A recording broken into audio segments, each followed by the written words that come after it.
Ертеде екі лақ болыпты. Біреуі ақ, біреуі қара лақ болыпты. Қара лақ ақ лақтан бір күн бұрын туылғандықтан, ақ лақтың ағасы болыпты. Лақтар ары жүгіреді, бері жүгіреді. Жан-жағына алақ-жұлақ етіп қарайды. Мына жағы қалың шүлік, ал ана жағы қалың бау.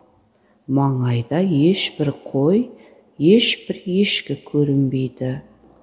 Сен ақ лақсың, ақымақсың, мені әрі-бері сүйреп жүріп, ақыры адастырдың. Жаныңның барында өрісті тауып бер деп, қара лақ ақ лақтың бүйірінен түйіп-түйіп қалады.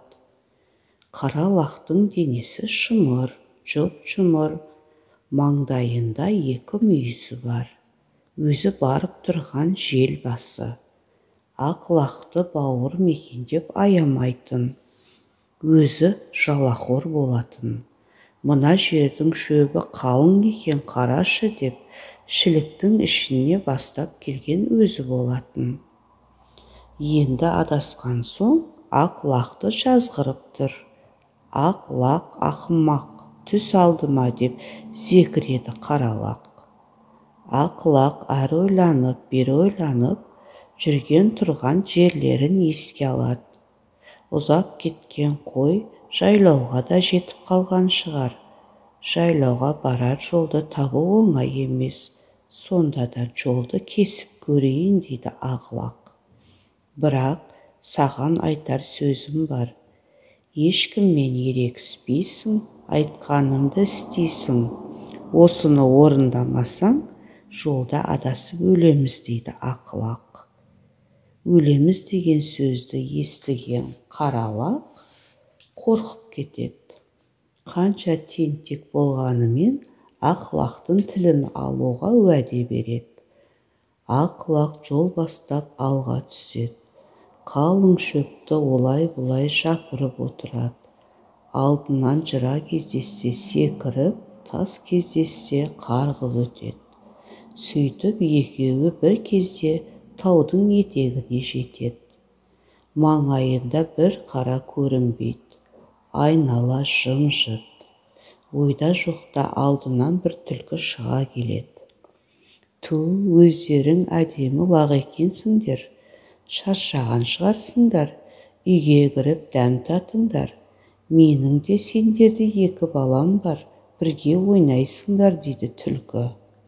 Түлкі ішінен ақ лақ кішкентай екен. Қапысын тауып осыны икемдейін. Бірақ бұны көрген ағасы қашып кетеді-ау деп соны ойлап уайымдайды. Не айтарын ойлап қойған ақ лақ былай дейді. Түке, әнекей ана таудың басында, қара тастың қасында бізді қасқыр күтіп отыр. Ол екеумізді қонаққа шақырып еді.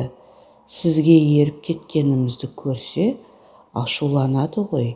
Қасекеңнің қаһары қатты. Мүмкін өзіңіз де бізбен бірге жүрерсіз дейді ақ лақ.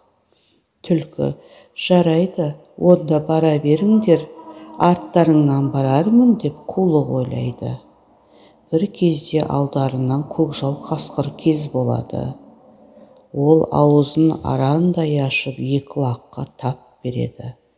Қасқырды көрген түлкі сайға қарай зыта жөнеледі.